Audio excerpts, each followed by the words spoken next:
और बाएं भाग से शतरूपा हुआ। मनु की संतान होने के नाते हम क्या कहलाते हैं? मानव। तो कुछ लोग अपने को आदमी कहते हैं। क्या है हम? जो आदम हव्वा की संतान अपने आप को मानते हैं वो क्या कहते हैं? आदमी। जो आदम और हव्वा है ना, तो अपने आप को क्या कहते हैं? हम आदमी हैं। लेकिन मनु की संतान होने के नाते हम मानव कहलाते हैं।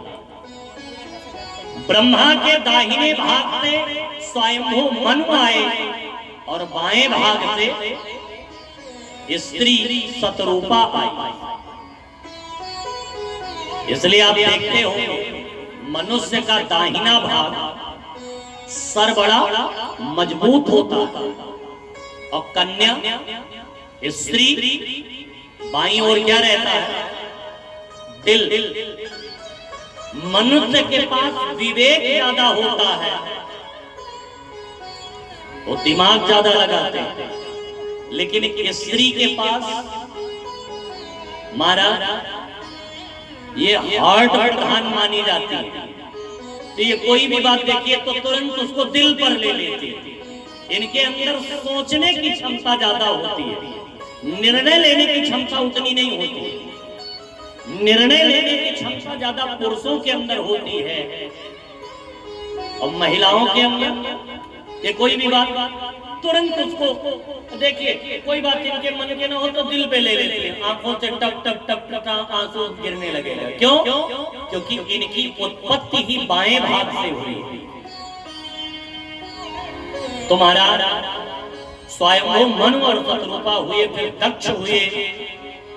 दक्ष की कालांतर में 60 कन्याओं का वर्णन है, लेकिन यहाँ महाराज दक्ष की पुत्रियों का वर्णन है जो धर्म को ब्याही गई, ऋषियों को ब्याही गई।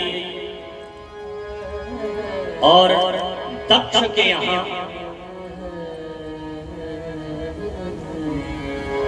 और इनके यहाँ माफ करना, इनके यहाँ स्वयंभू मनु और शतरूपा की संतान में सबसे पहले कन्याओं का आगमन हुआ।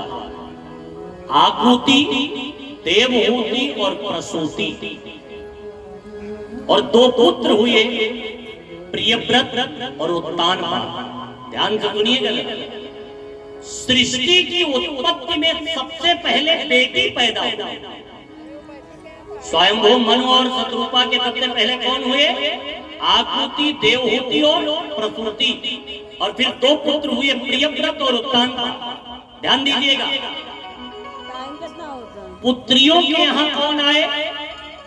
आकृति के यहाँ स्वयं भगवान नारायण यज्ञ आए, जिनका विवाह दक्षिणा के साथ हुआ। आकृति देवहूति के यहाँ भगवान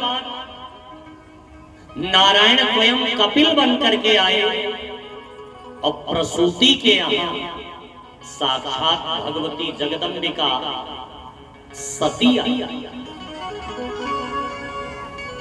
और बेटों के यहाँ कौन पैदा हुए? उत्तानपाद के यहाँ कौन आए? ध्रुव। और प्रियव्रत के यहाँ कौन आए? आग्नेन्द्र, नाभि, ऋषभदेव, जड़ भरत, ये आए। तात्पर्य, बेटी के यहाँ भगवान पैदा हुए और बेटों के यहाँ भक्त पैदा हुए। ध्यान दीजिएगा, जब आपके घर में बेटी आएंगी तभी आपके घर में भगवान आएंगे, और भैया बेटे आएंगे तो भगवान के भक्त आएंगे। प्यारे, अगर आप अपने घर में भगवान को चाहते हो तो पहले बेटियों का आदर कीजिए, और आप अपने घर में भक्त चाहते हैं तो बेटों को भी बुलाइए। और जो ये चाहते हैं कि मेरे घर भक्त भी आए और भगवान भी आए, तो उनके घर में बेटी भी आनी चाहिए और बेटे भी आने चाहिए। लेकिन